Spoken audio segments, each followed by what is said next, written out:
Good morning. Thanks for braving the cold.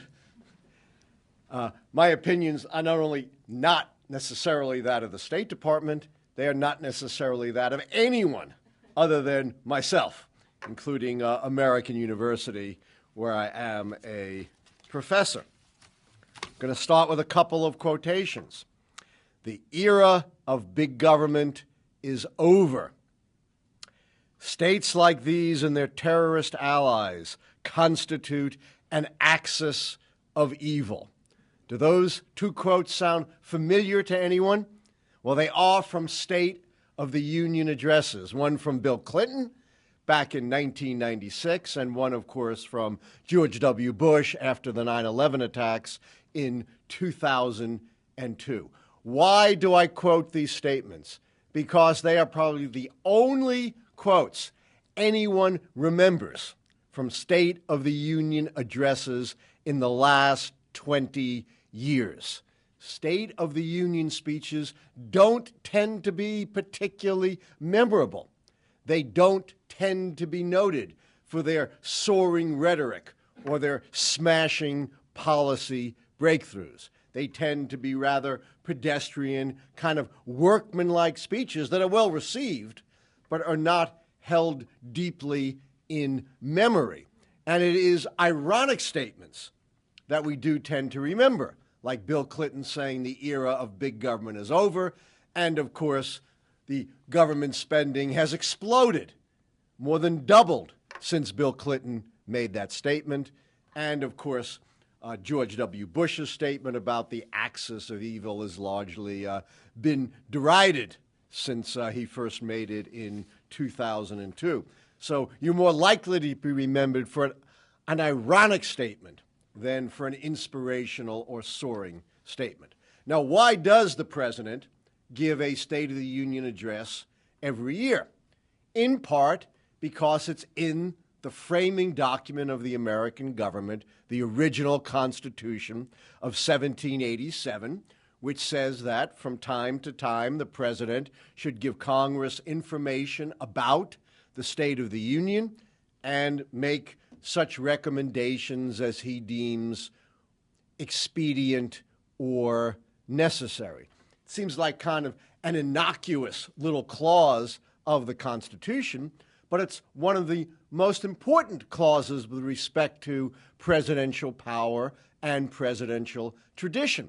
The State of the Union address is the only regular address that the president delivers after his inauguration address, after being sworn into office.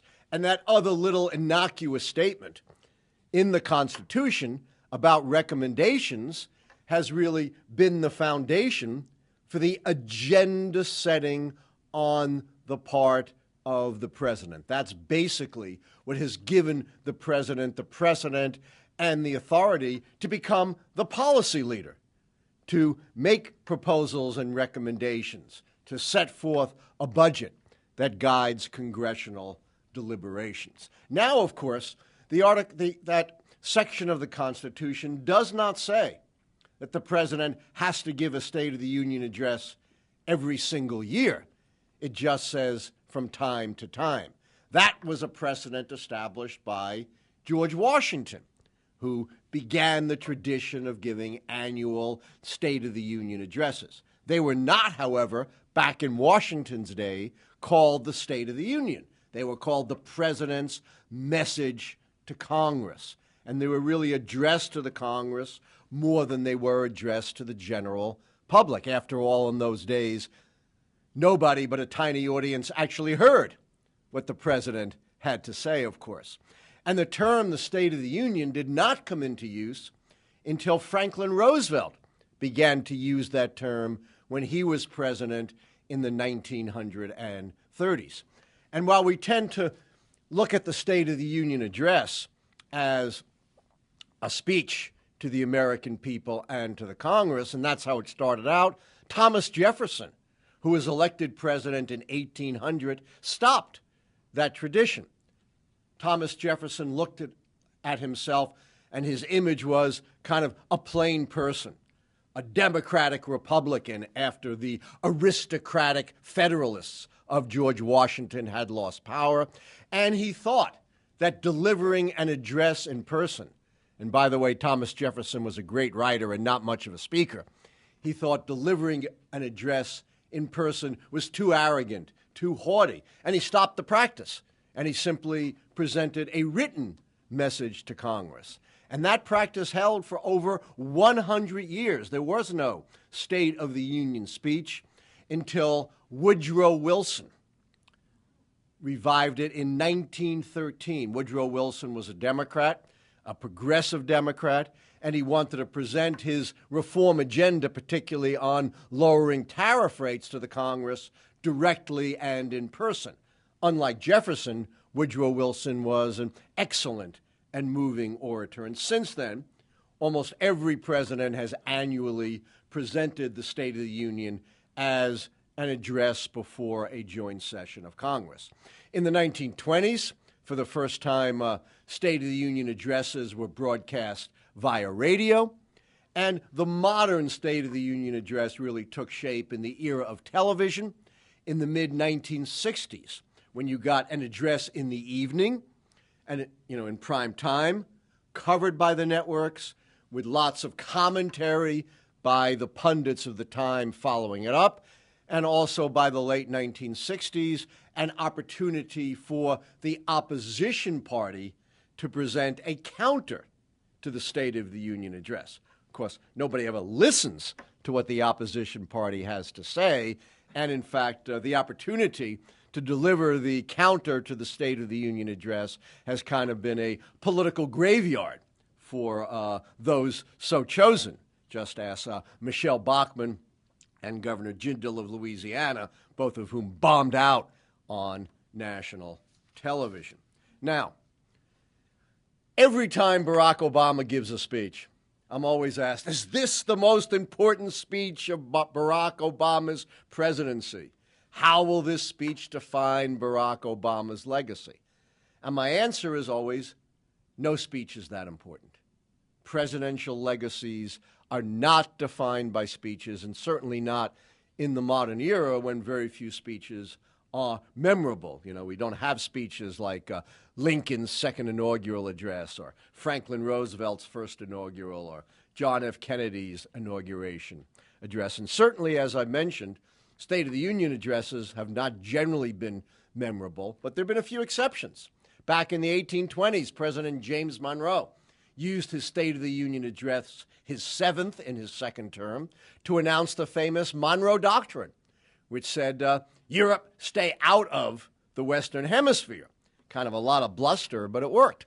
And, of course, maybe the most famous State of the Union is Franklin Roosevelt's in 1941, after his unprecedented election to a third term, when he enunciated his four freedoms: freedom from fear, freedom from want, freedom of religion, and freedom of speech that guided the American and Allied war effort in World War II. And he also announced support for the Lend-Lease program to allies resisting Hitler's Nazi aggression in Europe. But it's rare that you get that kind of memorable breakthrough in a State of the Union.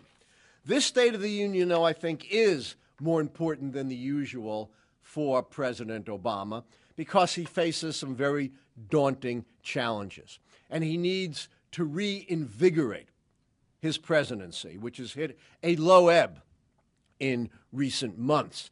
And not only does he need to reinvigorate it with the broad American public, he needs to reestablish the enthusiasm of his own Democratic and liberal base, which has become a bit disillusioned with Barack Obama. His liberal base was not happy with the revelations about the National Security Agency and surveillance programs. They were not happy with the botched rollout of the Affordable Care Act. And so if you don't have your base, it's really almost impossible to govern in an effective way, and he's got to reinvigorate his base. Beyond that, let's look at some of the numbers that Barack Obama faces going into tomorrow's, this evening's address, I guess it's now tonight. First of all, there is the general approval rating. According to the Real Clear Politics poll average, he's 8% underwater, 44% approve, 52% disapprove. These are similar numbers to what George W. Bush faced as he became unpopular in his second term, and well below numbers that Bill Clinton enjoyed in his second term, even though he was only the second president in the history of the country to be impeached and tried. According to the Real Clear Politics poll average, only 29% of Americans think the country is on the right track. 63% of Americans think the country is off track.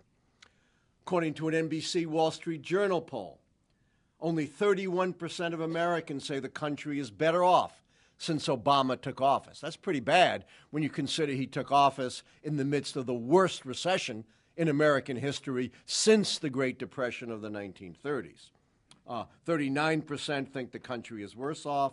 29% think it's about the same. According to an ABC News Washington Post poll, only 43% approve Obama's handling of the economy. Only 37% approve of his handling of the rollout of the Affordable Care Act. And ironically, only 39% approve of his policies towards Iran, despite a potential breakthrough in negotiations with that country. These are very difficult headwinds for the president to face. However, there are some positives that Barack Obama can build upon in this speech. First of all, there is the reality of the economy. While the perception of the economy is negative, the reality of the economy is it is improving, and most economists believe the economy is going to continue to improve. Economic growth is up, consumer spending is up, household wealth is up, home prices are up, and unemployment is down under 7% for the first time since Obama took office. These are very positive trends in the economy. The problem for the president is they really haven't been felt yet by a lot of the Americans. There's, the phenomenon known as economic lag. That is, perceptions of the economy always lag behind the reality of the economy. And, Obama is hoping over the next several months, and certainly before the midterm elections of 2014, that economic perceptions catch up with economic reality, and certainly that the economy does continue to improve. What are some other positives for the president? 51% believe the president does have a clear agenda. They're not happy with the way he's handling things, but they do think he has a clear vision. And a very small plurality also have positive personal views of the president. The greatest gift to the president, though, is the Republican Party, the opposition. For all of Obama's problems, the Republican problems are worse. Republican approval is 24% in the NBC Wall Street Journal most recent poll. That is virtually an historic low for any major political party in the United States. The disapproval rate is 47%, so it's just about double the approval rate. The approval rating for the Democrats is lower, but not nearly as bad. It's in the high 30s, about 37%. The approval of Congress is at an historic low. 87% disapprove, 13% approve. That's amazing. You can't get 87% of the American people to tell you how they spell their name, much less to agree on the disapproval of Congress.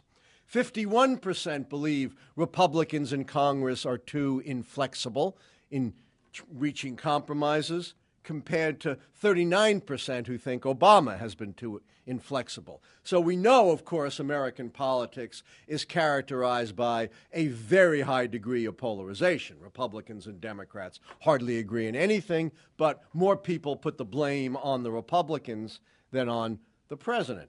And a number of the president's agenda items have very high approval ratings and are among the top priorities with the American people. 63%, for example, think expanding preschool education is a top national priority. 59% think closing corporate tax loopholes is a top priority.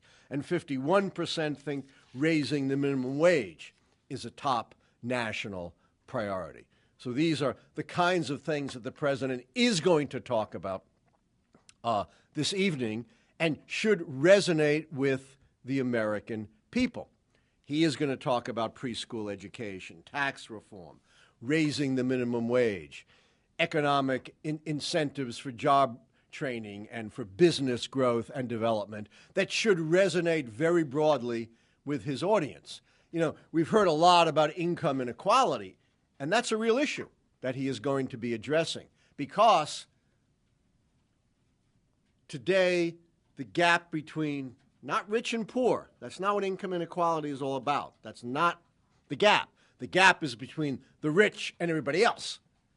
It's the middle class who've had their economic situation stagnating for decades. But the gap between the rich and everybody else has now returned to the levels in America of 1929, the eve of the Great Depression. All of the gains of the middle and late years of the 20th century, and those gains in income equality were very substantial, have been wiped out since 1980. But he can't address that as an issue of rich and poor. That's not the issue. The issue is reaching out to the great middle class, who are the ones who are really losing out in the economy and don't have a lot of the government benefits that are available to the poor. So he's got to talk about moving the economy generally, raising the minimum wage, and economic incentives for business investment and growth. He also needs desperately to talk about the Affordable Care Act. You know, right before the disastrous rollout of the Affordable Care Act, with the crashing of the website and so few people signing up, the Republican Party had put itself in a deep hole by being seen as responsible for the shutdown of the government. There's something called the generic congressional poll, and that's the poll which says, generically, in the next election, do you favor a Republican or a Democrat? And the Democrats were ahead by 9 percentage points. They had a huge lead. And then, of course, you had the disaster of the rollout, and all of those gains were wiped out. And today, Democrats and Republicans are about even going into the 2014 election. So he's got to talk about the Affordable Health Care Act. And to this point, and it's hard to imagine how this could have happened because Obama is such a great communicator, he has done a miserable job of selling the Affordable Care Act. His opponents have been more effective in defining the negative aspects of the act than Barack Obama has been in defining the positive aspects of the act. He's got to talk about what's in it for the great mass of the American people in the Affordable Care Act. Things like having your kids stay on your insurance until they're 26. My son is 21. I'm going to get 5 more years of benefits. That's worth tens of thousands of dollars to a middle-class person like myself. Things about like not being bumped off your health care or being denied health care for pre-existing conditions. And in terms of those people who may have had their policies canceled, how in fact they're going to get better deals under the Affordable Health Care Act. He needs to talk about the fact that virtually every social program in the history of the country has had a rocky start. Social Security had a disastrous start. The Social Security Act has been amended numerous times over many, many decades. The present Social Security Act looks nothing like the Social Security Act did back when it was adopted in the 1930s. It needs to talk about that.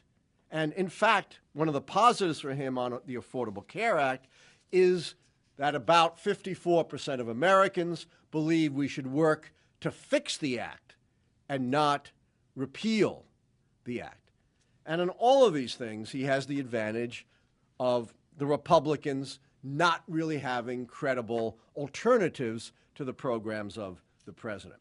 One area that he's also going to talk about, of course, is comprehensive immigration reform. And this is one thing that he might be able to do with the cooperation of the Congress. There has been some movement just in the last couple of days on the part of Republicans in showing a greater willingness to accept a path to regularization for 11 million undocumented immigrants in the United States. Not necessarily citizenship, but legal status. And that's a huge movement for the Republican Party. It reminds me a little bit, not necessarily of the Republicans, but in Americans with regard to gays and lesbians.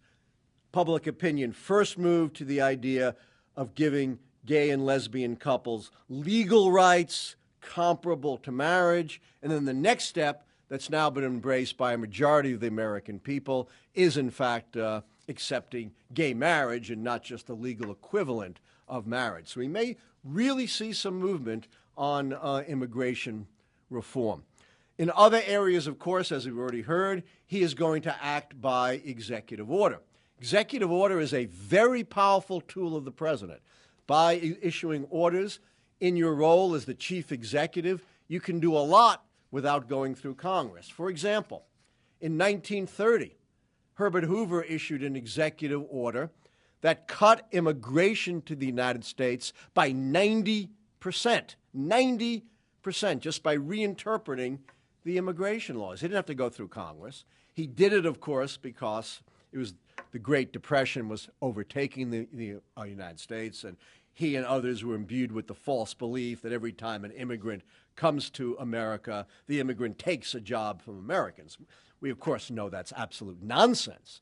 You know, there's a multiplier effect from immigrants as they spend, as they invest, as they start businesses. They often take jobs that other Americans don't want, but that was the attitude then, and many Americans still have that attitude. And then, of course, few people know this, but John F. Kennedy's most famous initiative, the Peace Corps, was originally set up by executive order before it became legislation.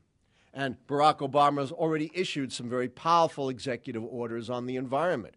For example, having the EPA regulate carbon emissions. And we do know already that he is going to try to implement some of his agenda through executive order. For example, raising the minimum wage above $10 an hour for employees who work for government contractors. That's only a tiny portion of the labor force, but it's the kind of thing that could have an effect on moving wages in the entire economy. Finally, foreign policy. Foreign policy is definitely going to take a back seat to domestic policy. Truth is, Americans don't give a darn about foreign policy. I hate to say this. They don't follow any of the details of foreign policy. When do they pay attention? Only into two circumstances. One, when there's a terrible disaster like 9/11 or the Bay of Pigs invasion. Or when there's a big splashy success like winning a war. We haven't done that in a long time. Probably should be a lesson there. Don't fight these wars, but that's another matter. Or, you know, the Camp David Accords, something like that. Other than that, they don't pay attention. But I do think there is one area of foreign policy that the president needs to address, and that is the negotiations with Iran.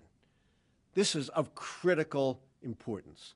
The rocky relationship with Iran, the Iran sanctions, have been a cause of rancor, tension, violence in the Middle East. If, in fact, President Obama can normalize relations with Iran and through negotiations credibly stop Iran from developing nuclear weapons, that will go a long way towards diffusing tensions in the Middle East and will be a huge foreign policy triumph for President Obama, comparable to the Camp David Accords of the Carter administration that we still celebrate today. Americans have no idea what he's doing with Iran. As I said, only 39% approve of his policies towards Iran because they don't understand it and they don't trust it and they think he's being hoodwinked by Iran. So if he could sell that to the American people, that is one area of foreign policy that would be extremely important for President Obama. I want to close on one final thought. There was a time when President Obama had magic. He had charisma. He inspired people. He inspired people to think beyond the day-to-day tedium of their lives. That's somewhat been lost in recent years. If I would want to see anything out of this State of the Union speech, it's a return to the magical Obama. It's a return to the Obama capable of soaring and inspiring rhetoric. I think he needs that in this State of the Union speech. Just a list of policy proposals won't do it. I think he needs to strike not only at the heads of the American people in the Congress, but also at their hearts as well. Thank you very much. I'll take any questions. If you would like to ask a question, please raise your hand and wait until you get the microphone. Please state your name and your media organization. Hi, good morning. Melanie Good morning. Refis. Good to see you again. Good to see you too, Dr. Luckman. NHK, Japan Broadcasting. In the segment you discussed on foreign policy, can you just briefly go over that again? You mentioned Iraq and Iran. Is that correct? I focused really on Iran because I think that's the most important thing he's got to do in foreign policy, and here's why. A breakthrough with Iran would be an historic triumph for the president. I am not a Middle East expert by any means. I'm a domestic U.S. policy expert. But those who are experts have talked about what they call the Cold War between the U.S. and Iran, with that Cold War doing all kinds of collateral damage in the Middle East. And those experts, whose analysis seems to me quite persuasive, argue that regularization of relations with Iran, a huge, important power in every sense, not only in the Middle East, but throughout the world, would go a long way towards generally diffusing tensions in the Middle East, including the war in Syria, and would be, a signal foreign policy triumph for the president. But the American people don't understand this. They haven't followed it. They think this is only about nuclear weapons and that maybe the president is being fooled and that maybe we need to maintain this hardline stance towards Iran. He really could do a lot of education about the Middle East and about Iran.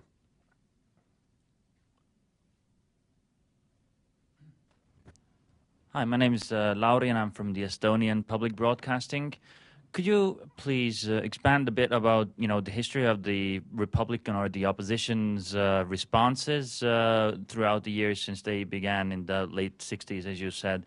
You said they've been like a catastrophe for some of the people, but has there been like a significant one, or is this something that does not have an importance at all?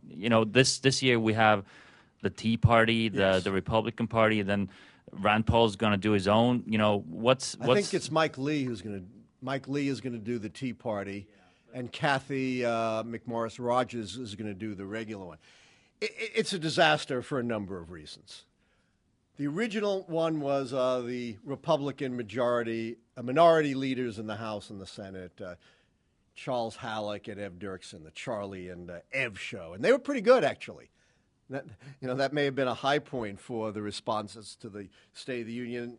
The responses have tried everything, a single responder, many responders. Now you have the mainstream responder and the Tea Party responder. Why is that the hardest act in politics? First of all, hardly anyone's listening to you. By the time the president is finished, people are tired. They don't want to hear another speech. They want to go to bed or have a drink or, turn on late-night comedy. They don't want to hear another speech. Secondly, you're not the president. Probably most of the American people have never heard of you. I'm certain 90% of the American people, maybe 95, maybe 99, have never heard of Kathy McMorris Rogers before she was picked to give this response. And usually these folks they're not used to doing this kind of thing. How often does a member of Congress speak before a captive national audience? Never. And that's why it's so very, very difficult. And the opposition, like we see today, the opposition is often divided. When you're in power, even if you have divisions, you tend to paper over those divisions and unite behind the president. There's no one for the opposition to unite behind, which is why this has been, such a disaster for, some previously respected politicians like Michelle Bachmann and Bobby Jindal and Marco Rubio all bombed out in this. There's an obvious reason why the Republicans have picked Representative Rogers. And what's that? She's a woman. A directive should go out from the head of the Republican Party that no man in the Republican Party should ever say anything about women. Because every time they do it, they put their foot or both feet in their mouths. You saw Mike Huckabee talking about, Uncle Sugar coming in to give women contraceptives so they can control their libidos. Though an idea like that ended in the 19th century. This is the 21st century. Or Rand Paul saying, you can't distinguish Bill and Hillary Clinton, and implying that she should be held responsible for his transgressions. That's another idea that went out the window 100 years ago, that the wife should be the one responsible when the husband strays because she has done something wrong. So really, Republican men need to keep their mouths shut on any issue regarding women. And so they've got an attractive woman, a woman with kids. On paper it looks great, but we'll see how it actually comes out. Hi. My name is Melissa Sim from the Straits Times, Singapore. I wanted to ask you about this whole pivot to Asia. It does not sound like that will be addressed tonight. And since it will not, is that something that we should be worried about, that the priorities for the next 3 years would not include that? No, I don't think you need to worry about that at all. I think the pivot to Asia is real. Barack Obama knows how important relations with China and Japan and other parts of Asia are. He's not going to make this a pivot in the State of the Union for a couple of reasons. One, he's not going to deal extensively with foreign policy, as I explained. That's not where the minds of the American people are. That's not how he's going to move people. And that's actually one of his stronger areas, aside from the Iran problem. He polls better in foreign policy and the war on terror than he does in domestic policy. And secondly, there's only so much you can do in one speech. So, no, that's not going to be he may mention it, but it's not going to be developed in this speech, but you shouldn't read anything into that.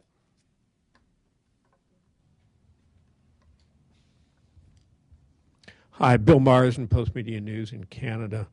I was just wondering if you could extend a little bit your description of the extent of the president's executive power with regards to specific policies he'd like to see, such as immigration. I mean, this morning he brought out an executive order concerning the minimum wage, right? Extending it to federal employees, but could he do that right across the country, for instance?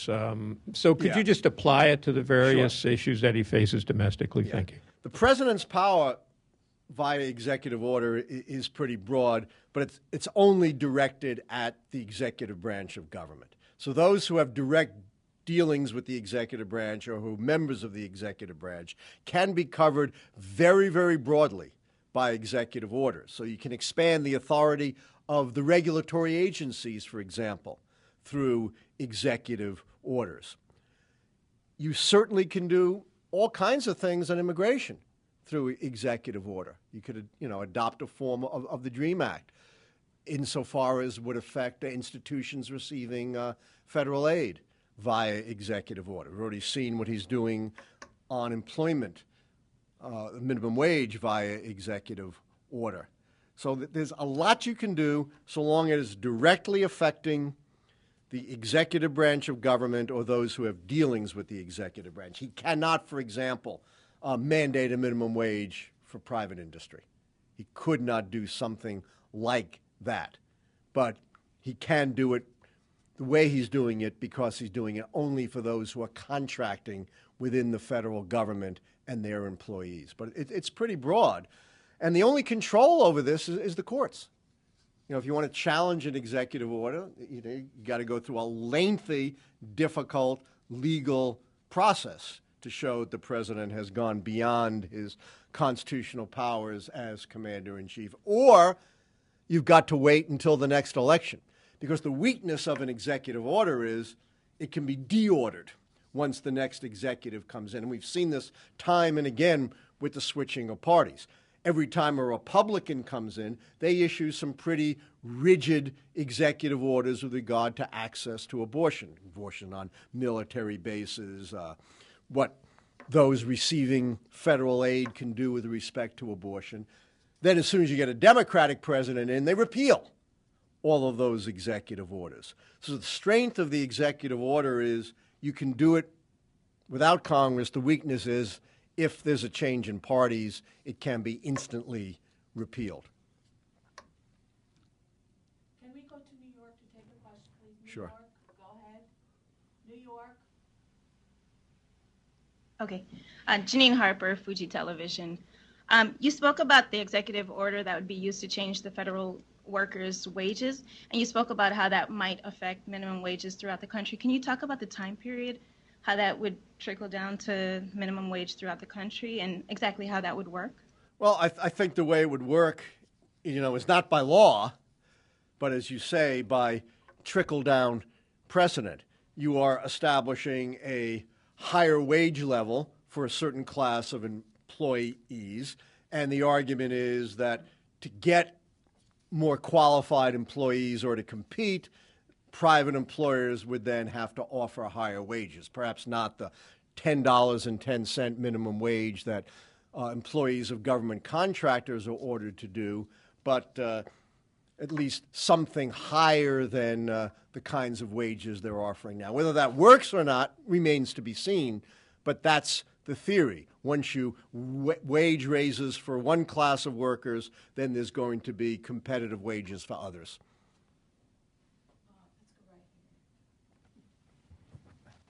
Thank you very much. My name is Tatsuya Mizumoto from Juju Press, Japanese wire service.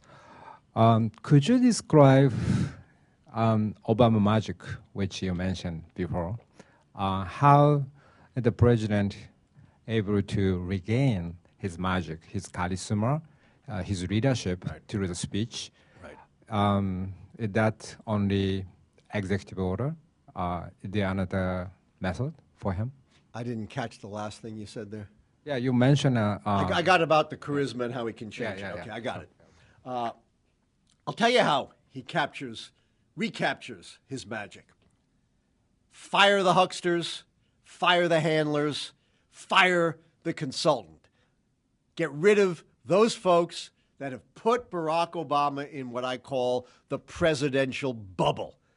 The handlers, the pollsters, the consultants, the hucksters. They never tell you to take risks.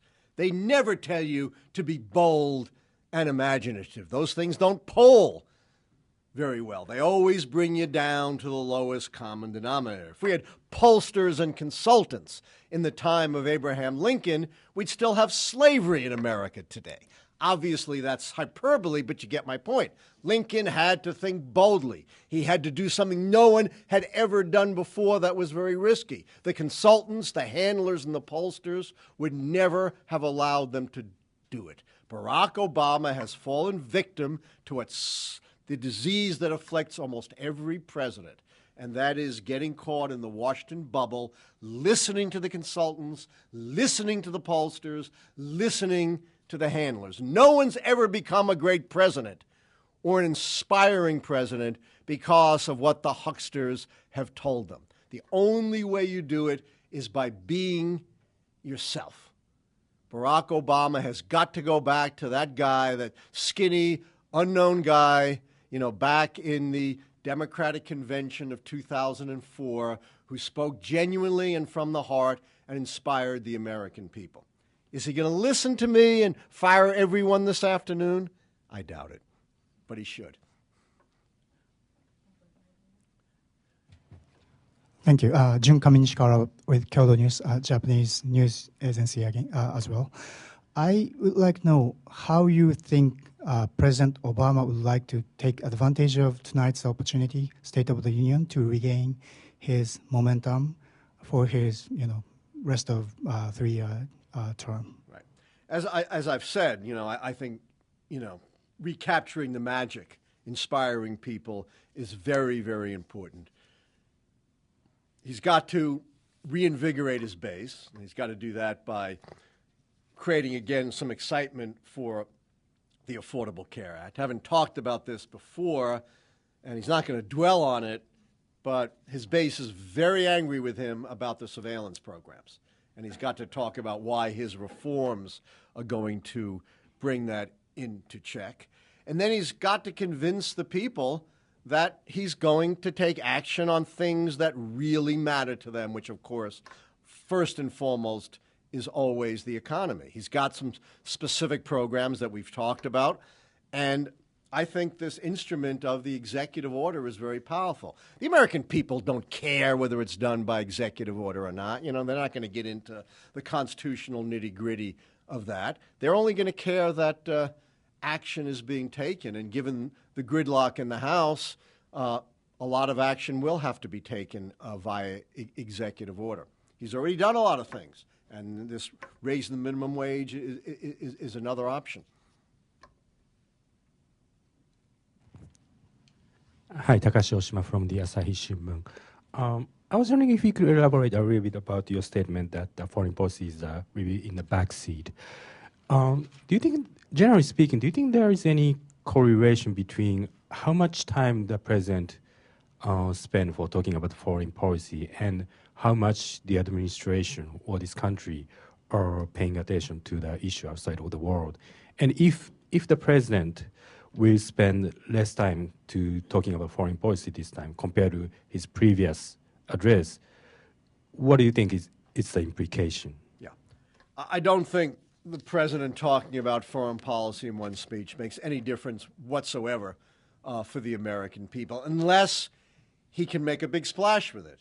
You know, we live in the celebrity culture in America. We live in the culture of the moment. We live in the culture of the spectacular, you know.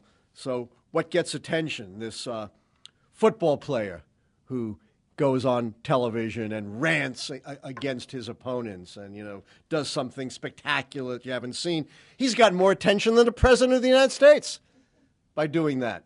So, you know, unless you're going to do something, you know, that really makes a splash and really captures people's attention, talking about the details of foreign policy is going to shoot right over the heads of the American people. That doesn't mean, though, that the president isn't going to be paying attention to it. You can't equate what he says in a speech necessarily with what the administration actually does, because he knows, you know, that the people of the United States are looking inward. You know, what was the number I gave you off track? Something like 63% think America's off track. Only 29% think America's on the right track. So when you got numbers like that, it's a little bit hard to get people to pay attention, you know, to what's going on around the world, except if you can bring it home and make it something of real importance, like I think there is a chance with Iran. Thank you. My name is Keiichi Shirato, Mainichi Newspaper of Japan. I'm very much interested in the perception of the Congress about the State of the Union. So I think the president, as you said, a president will mention that he's going to use more executive orders yes.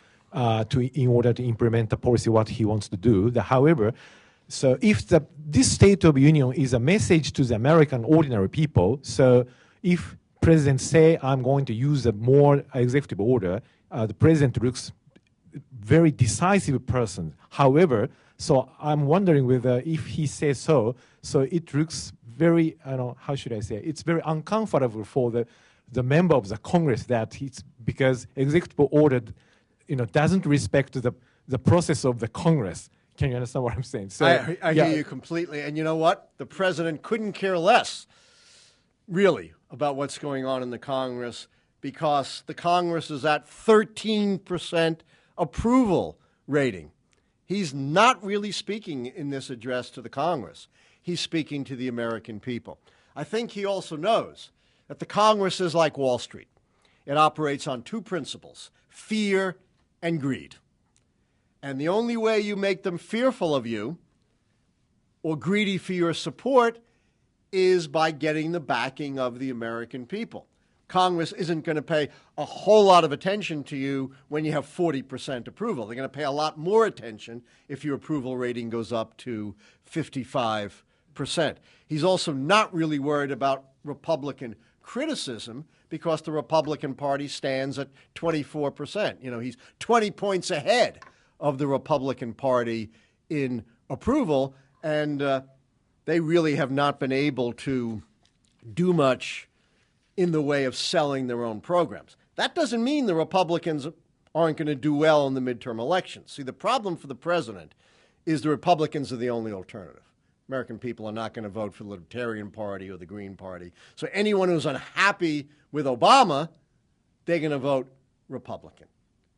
And that's why he's not running again, but midterm elections are very much a referenda on the president himself. Hi, Li Ping from China Radio International. I know media will give a lot of coverage to the State of Union address.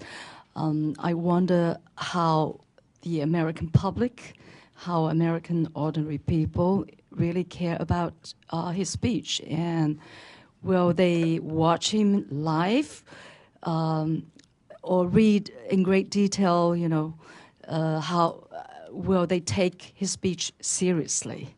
Well, the great majority of the American people won't watch the speech live, but will get their impression of the speech from you all, you know, from how the press and the commentators interpret the speech. That's just as important, maybe in some ways more important than the speech itself. As I said, that was kind of the birth of the modern State of the Union in the 60s, when you began to have this kind of instant commentary about the speech. You'll also get, you know, these overnight quick polls on the speech, and usually those polls are pretty favorable because, after all, who's going to watch the speech? Primarily people who, you know, are at least sympathetic to the president. Those who are indifferent or against him are probably less likely to watch the speech. So you're absolutely right. The interpretation and analysis of the speech is as important, or maybe more important, since the great majority will not get the speech directly and unfiltered.